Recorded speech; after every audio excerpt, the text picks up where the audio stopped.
Hello? Yeah, you can hear me. Okay, well, let's crack on because we're into the last session of the afternoon. Hi, I'm Julian Robinson. I'm Director of Estates at the LSE and will be chairing the final session of the day.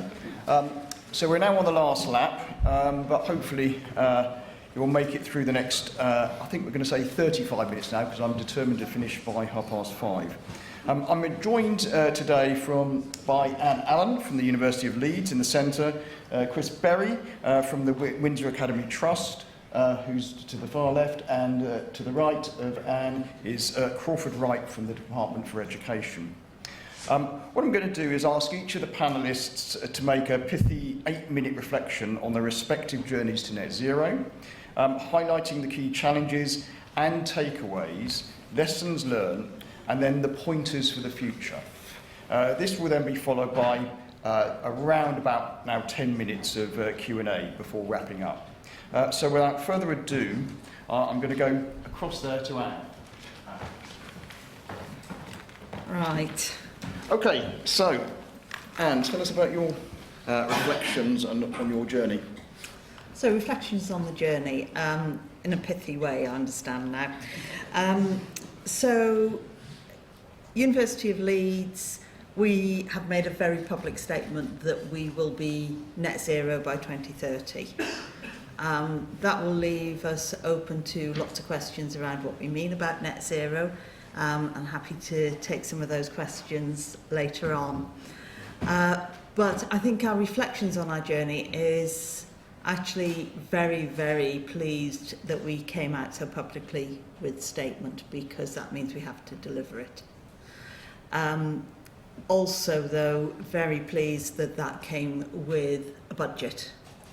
So it was recognised that if you're going to deliver net zero, you do need to fund it. So we have about 174 million set aside, of which 150 million will be spent on the campus, and the remainder will be spent on other elements of the climate programme.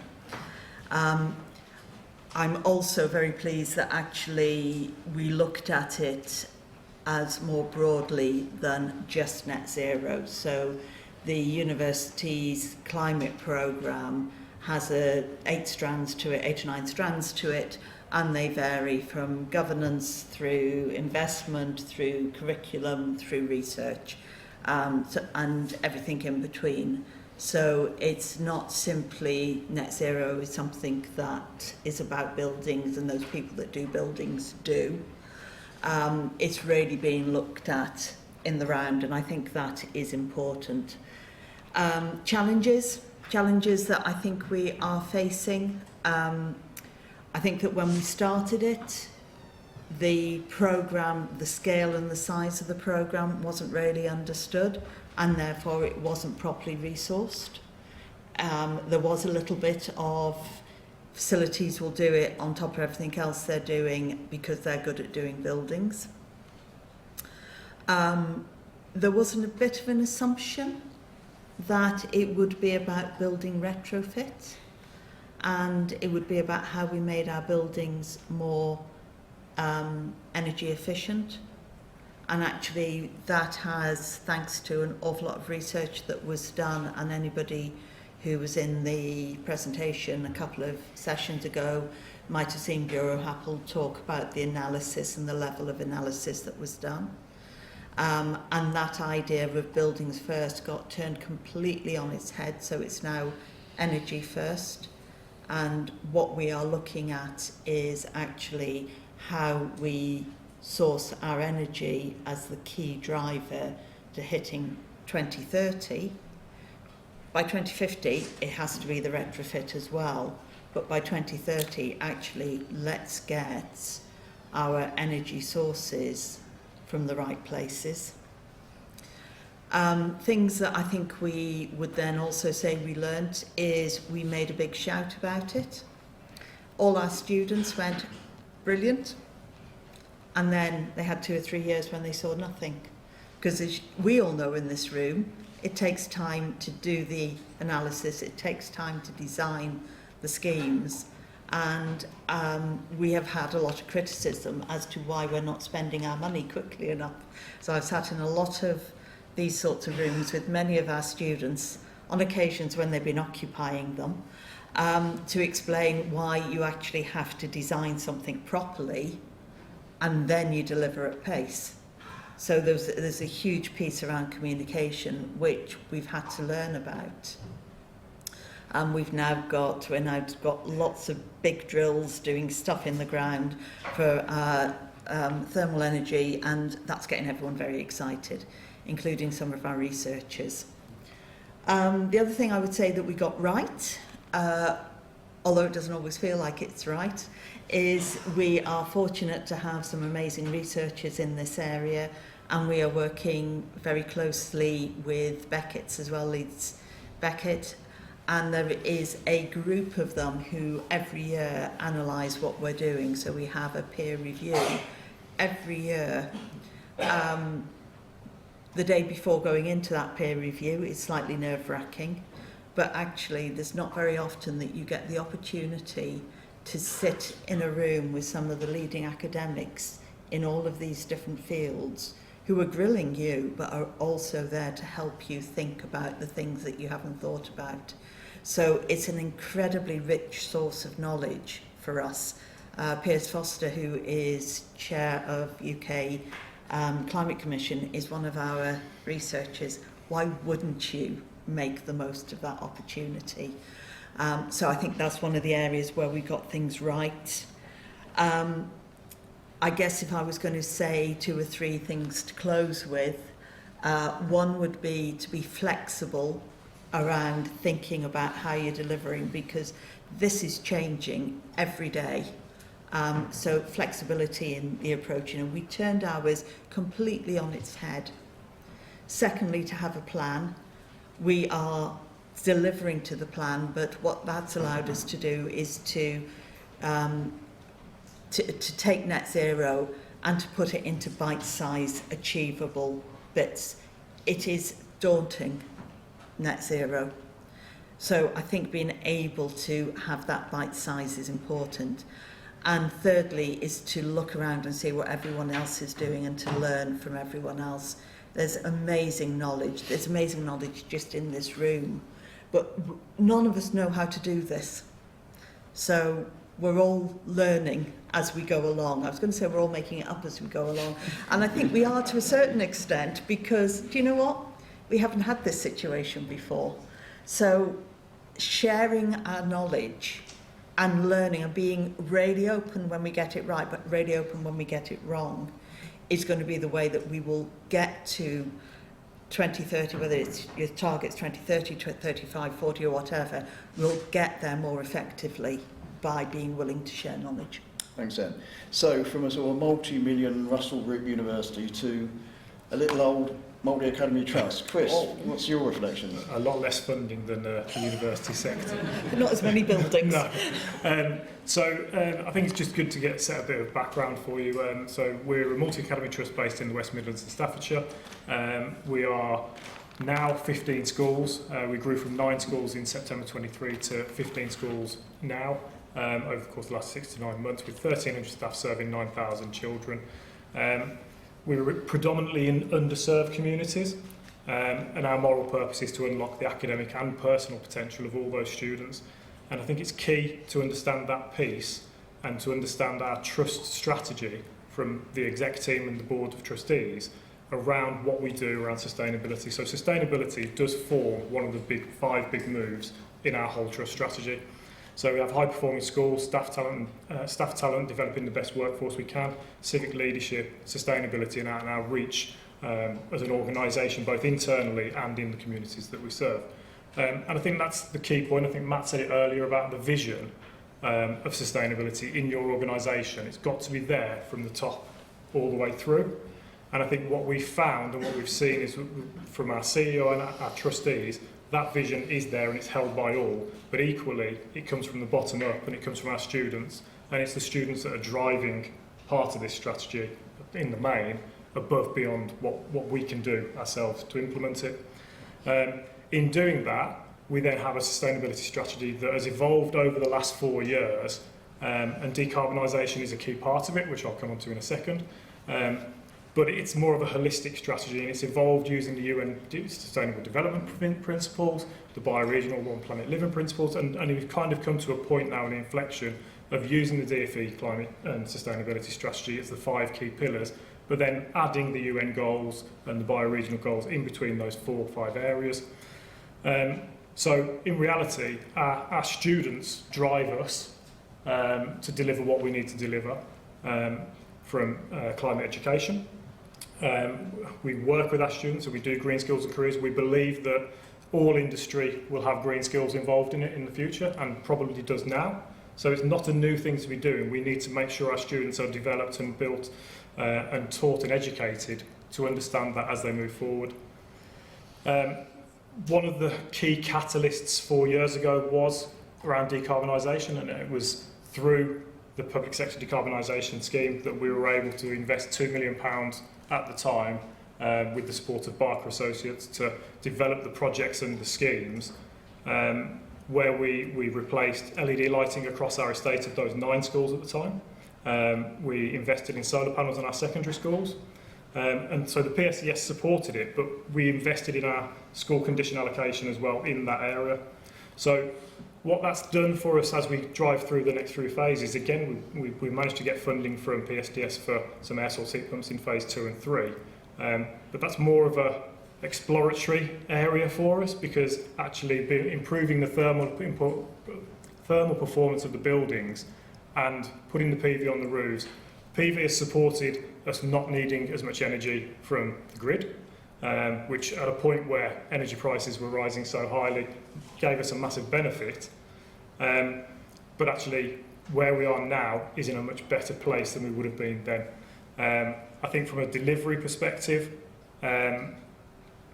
we've learned, particularly in phase 1 of PSDS, that schools historically have thought, I must do works in the holidays. I can't work during term time. We can't put contractors in the school in term time. We can do that. And we've worked with teams and with partners to make sure we deliver things in such a way that we can work at pace. And we know our partners have the same ethos as us, as working in the same way. As long as we deliver projects that are well thought out and well planned, they can be delivered at pace and they can be delivered at the right time in schools. I think while we've done all this work around thermal performance and windows and doors and all those things, the key part is getting the buy-in of the staff and students. And by having the strategy, as we've said, and across the 5 elements, we've got that. But it has taken a mindset shift, because while we can do all the improvements to the buildings and facilities, if people leave the lights on, if people leave heating source on and everything, then we're never going to change the outcomes. So a lot of it is around hearts and minds and winning those and bringing staff and bringing children on the journey. And the data that we hold now and understand helps to deliver that message. And there's tangible examples that we can give to our students and say, here's the information about the school, here's how it was working, here's how it's now working. And they can use that in their curriculum areas. But there's the student senates and the eco teams as well that then support the message, driving it forward, and make sure we get efficiencies out of it that way as well.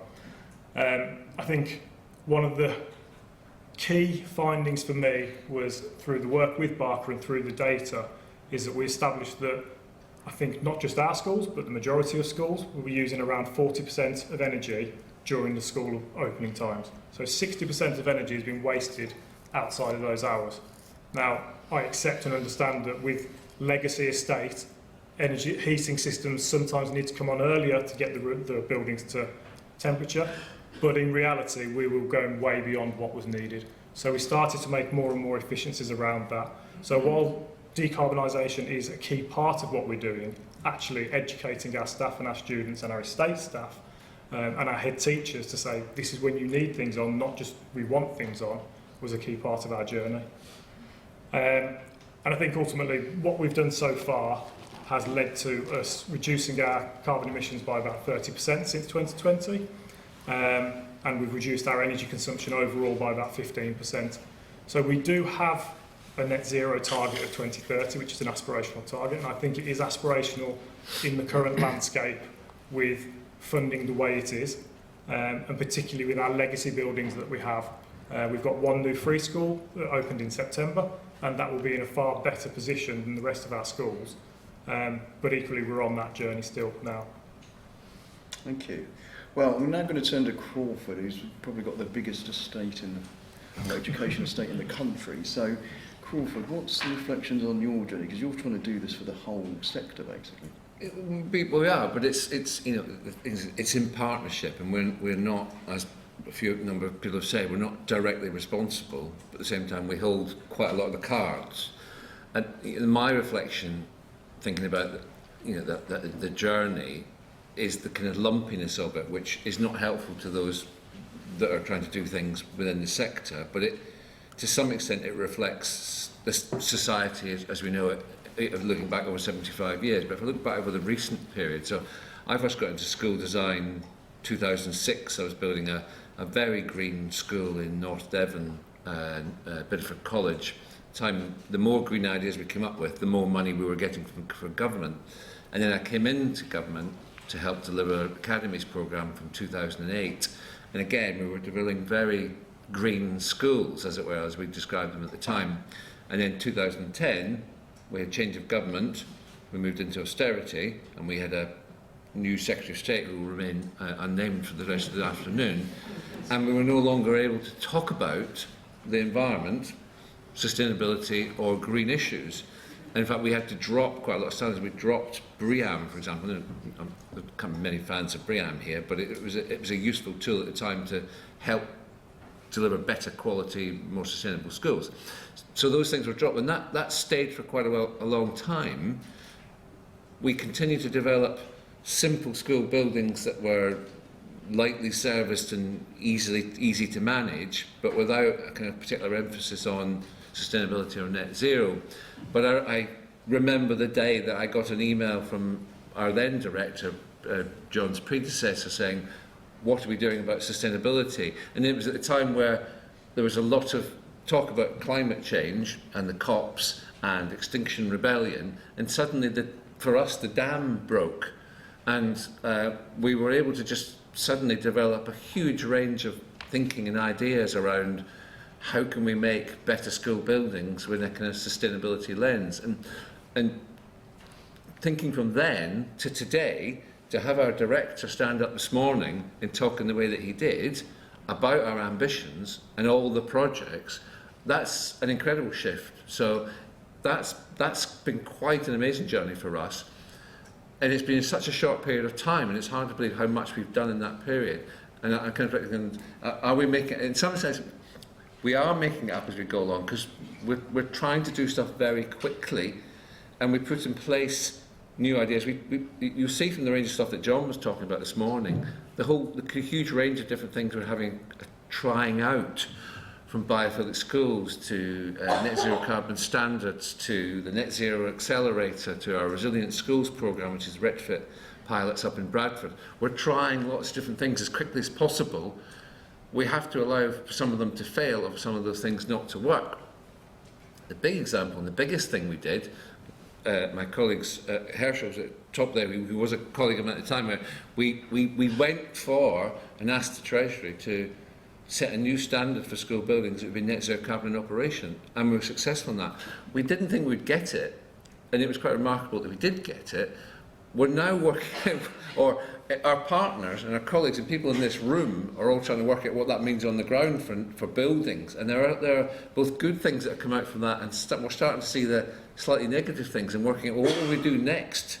And my colleague Beverly said, working out, what do we do next actually to make this work in practice? And the challenge that Paul's given us there about how does that start thinking about not net zero carbon in operation, but the construction carbon. And I've got colleagues back in the office who are saying to me, well, what about the effects of slavery on purchasing PV panels that you're putting all over the school buildings? And one of the things that John mentioned this morning was about the just transition, and that's something we all need to think about that we didn't really cover today, that we go on this journey, but we've got to make sure it's not on the backs of somebody else. I was very lucky last year to go to Zambia in Central Africa and visit the Copper Belt and stay in mining towns, which for 100 years have been a centre of the kind of services industrial revolution, providing the copper to provide supports the hot water systems that run around our school buildings and all your homes, and the copper wiring that will provide electricity. And the devastation that's caused by that in Africa is immense. And I was able to watch the lorries coming out of the Congo that are bringing the cobalt for the electric batteries for your electric cars. So there is an impact of what we think about today.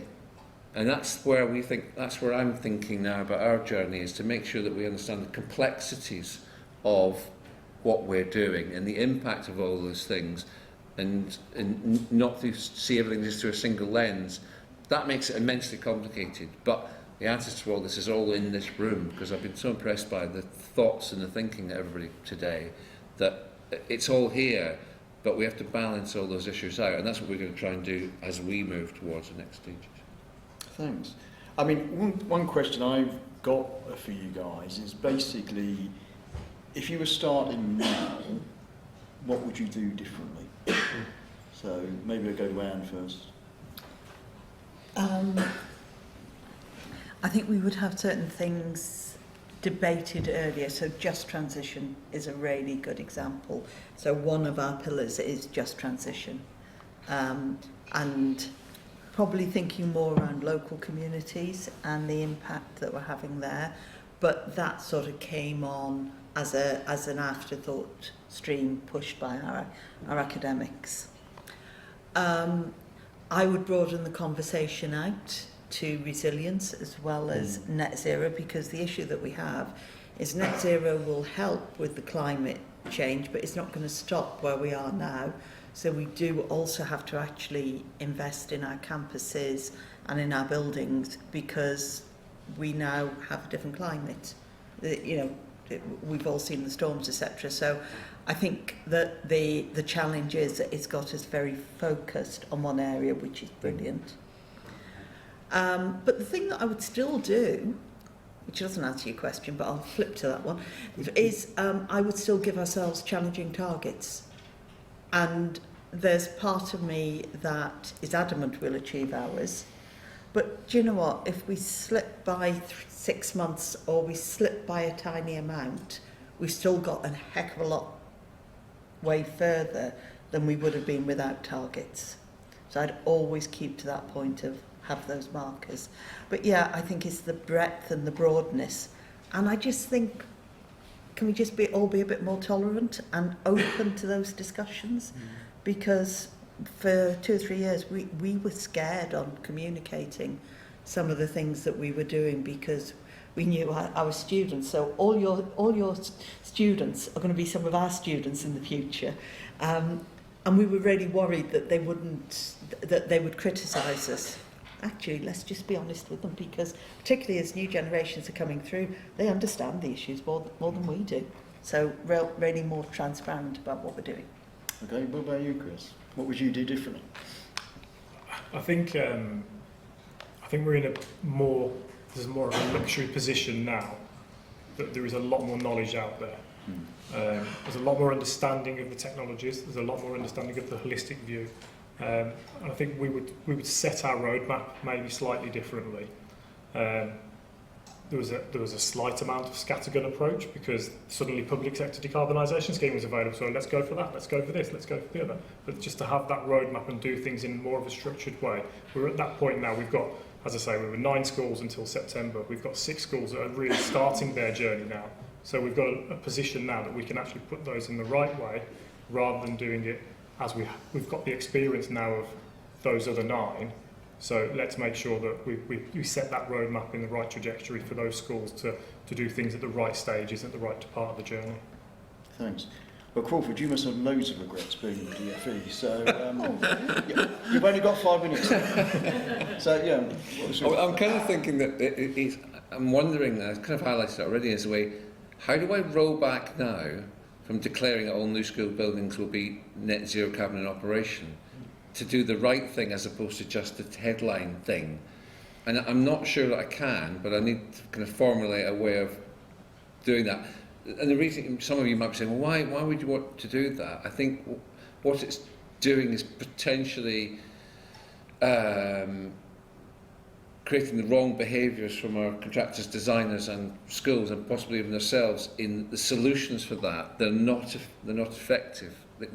What we're finding out with it is we are investing heavily into, as I say, photovoltaic panels on a lot of school sites, far more than can almost be fitted on the school, to create what is in net zero carbon operation is a theoretical formula.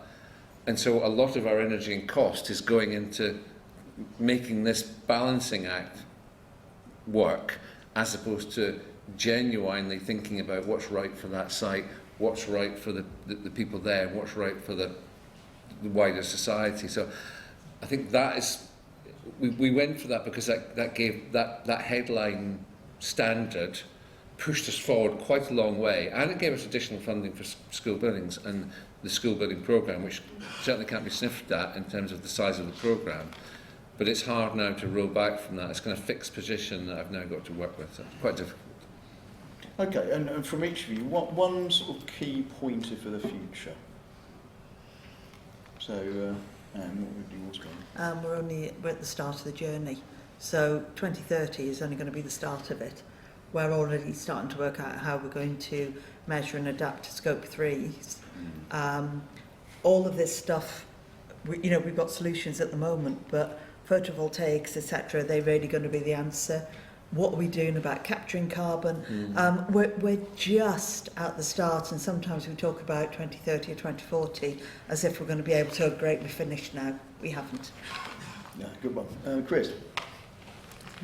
I think that's essentially it. We are at the start of the journey. We, as a trust, we think we know some bits, but we know we're at the tip of the iceberg, and equally we have a 2030 net zero target. But hearing the different conversations today makes me realise that is an aspirational target, and we'll do everything we can to reach it if possible. But we shouldn't beat ourselves up if we don't hit it. But that doesn't mean we don't set that target for ourselves as an organisation and for everyone within it to know that we're on that journey. Thanks. Come on, Crawford. It might be my age, but I'm getting slightly obsessed with nature and the idea of cultivating our gardens in a metaphorical and literal sense, and thinking really far ahead about investing in the natural world and protecting what we've got and enlarging on that to make sure there's enough of the natural world around which will provide quite a lot of the solutions that we're after. Technology will provide some, but the natural world will provide a great deal more, but we've got to be able to spend time thinking about it and creating it and investing it now. Our children won't see it, our grandchildren won't see it, but the future generations will, and they'll thank us for planting those trees, protecting those areas, creating beautiful landscapes. That's where it is for me. Okay, thank you. Are there any questions from the audience? Yes, sir.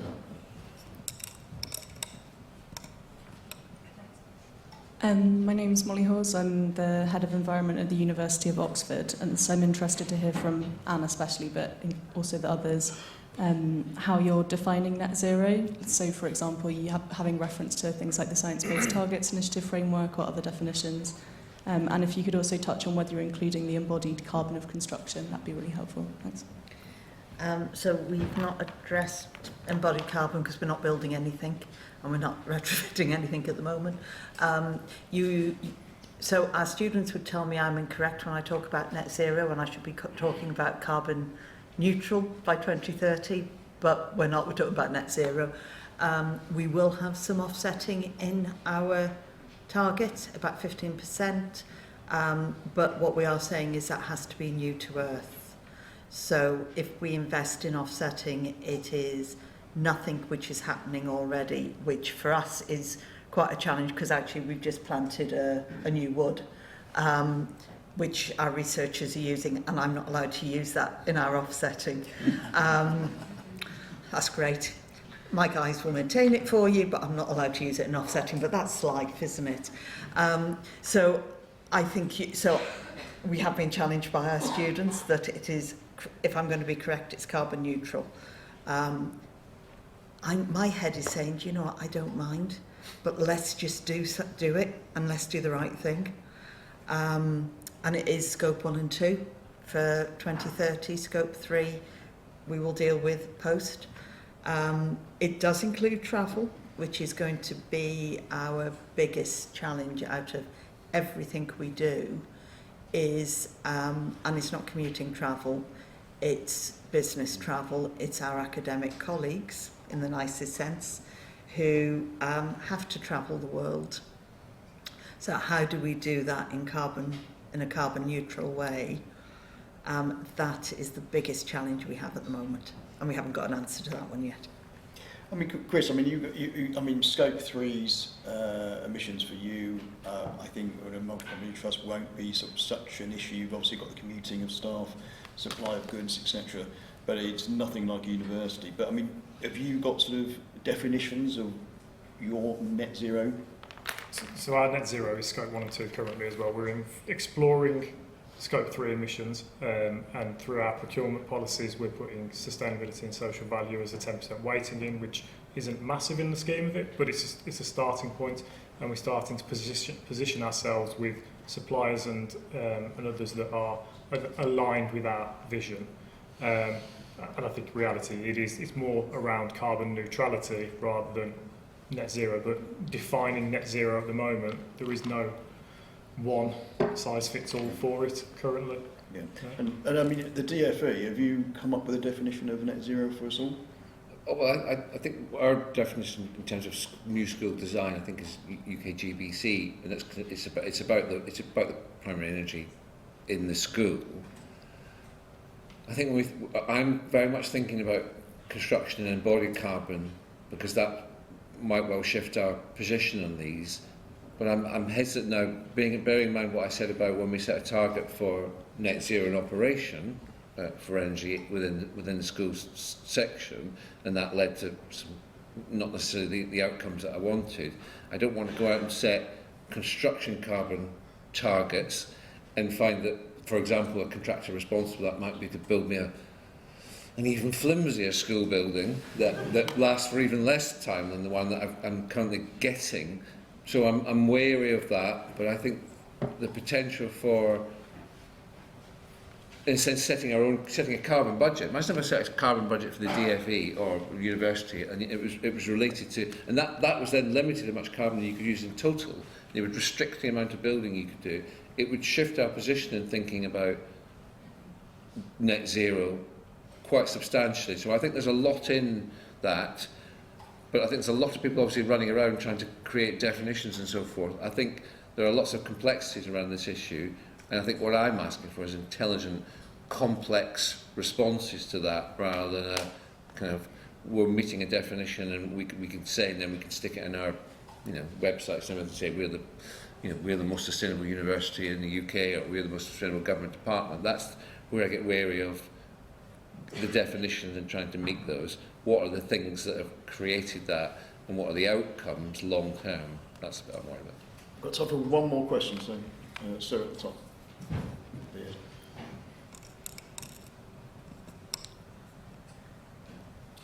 Thanks. My name's Chris from Almanac Architects, and also lecturer at the University of Westminster. It's really interesting to hear the stories. I was just wondering what the most uplifting experience you've had on the journey so far. Brilliant question. Go.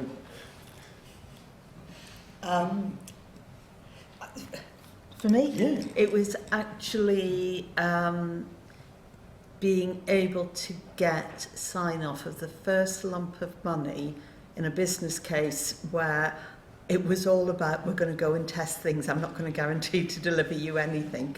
And our council had the confidence to say, yes, just go and do it. It doesn't happen very... You'll appreciate that one. But yeah, I think that was the point where I knew we got buy-in across everyone that we needed it. Thanks. Chris? I think for me, we run our own kind of COP event for our students every year. And for them to see the tangible evidence and examples of everything and the feedback we got from them at those events, that just tells us we're doing the right thing. And those are the bits that keep you going and keep you doing it. Crawford? I know we mentioned it quite a lot today, but our St Mary's biophilic school, it was literally an idea we had just kind of punting around.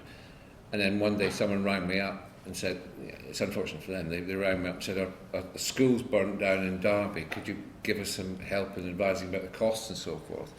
And we don't normally do kind of direct delivery of projects. I was going to put them onto one of our other teams, and I rang back 10 minutes later and said, would you like to do a biophilic school? They said yes.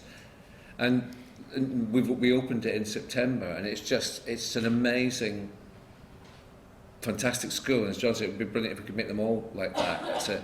It's a school that puts nature at the heart of the curriculum, the building, the environment. It's just fabulous, and it's what every child in England deserves. And I hope that we can. I'm hoping that's the start of a journey where we can achieve that. Right, so on that note, can you give your panel a big round of applause, please?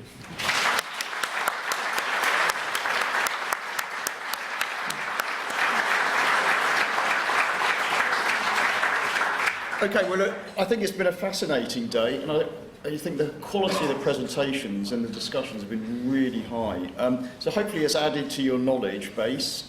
You've maybe come across some interesting companies from amongst our exhibitors.